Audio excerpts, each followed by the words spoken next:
Pourquoi soutenir le oui au référendum de dimanche sur la réforme constitutionnelle? Quelles en seraient les raisons? C'est ce que nous allons tenter de comprendre avec notre invité Giovanni Guzzetta, professeur en droit public à l'Université Tor Vergata de Rome et coordinateur du comité Ensemble pour le changement. Merci d'être avec nous. Grazie a voi e buongiorno. Quelle est la principale raison selon vous de soutenir le oui? La principale raison, c'est que c'est une extraordinaire réforme d'une très belle constitution qui a des parties très datées. Ces parties sont datées parce que la constitution a été écrite dans un contexte historique particulier. Il y avait un très fort conflit entre communistes et anticommunistes.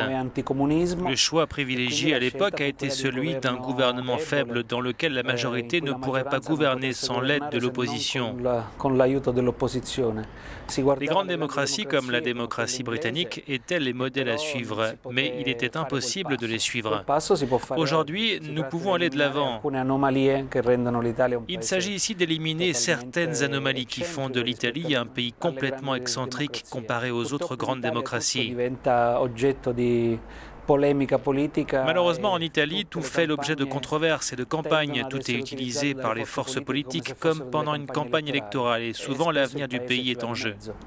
Parlons de la réforme du Sénat. De nombreux juristes sont d'accord pour revoir la forme du bicamérisme, mais ils ne sont pas d'accord sur le fait que les citoyens ne puissent plus avoir le droit d'élire les sénateurs. Ce changement pourrait-il enlever une partie de la souveraineté du peuple consacrée dans le premier article de la Constitution?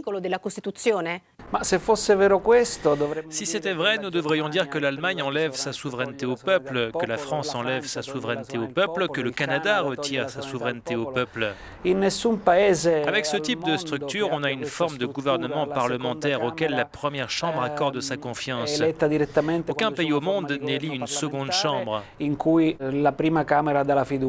La seule exception, c'est l'Espagne, où les électeurs élisent directement une partie des membres de la seconde chambre, alors que les autres membres sont élus par les conseils provinciaux. Le nouveau modèle choisi par l'Italie est un modèle qui existe dans le monde, en Autriche, en Belgique, aux Pays-Bas par exemple. Il n'y a rien de subversif et certainement rien d'antidémocratique là-dedans.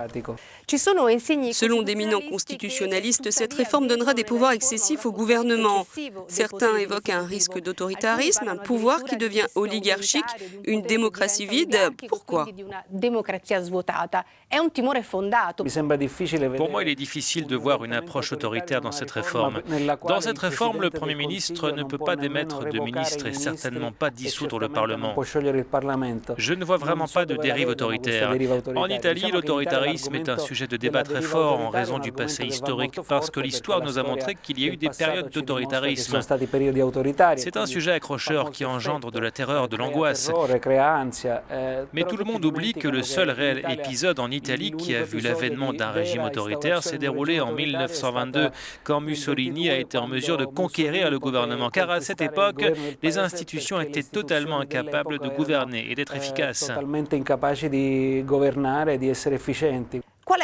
Quel est selon vous le point faible de cette réforme?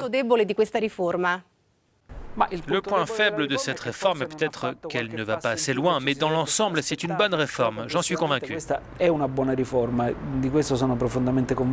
Ringrazio il professore di diritto costituzionale Giovanni Guzzetta per essere stato nostro ospite. Grazie e buon proseguimento.